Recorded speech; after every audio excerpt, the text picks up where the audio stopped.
तो गाइस देखो, मैं आज पहली बार कॉफ़ी मशीन में कॉफ़ी पी रहा हूँ। ये देखो, ये यहाँ से मैंने ये कॉफ़ी निकाली। ये देखो, ये ऐसी रहती है कॉफ़ी मशीन।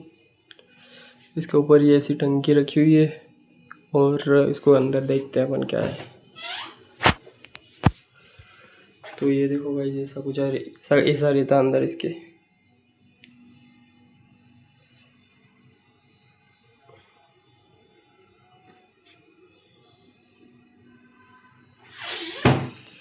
ठीक है गाइस।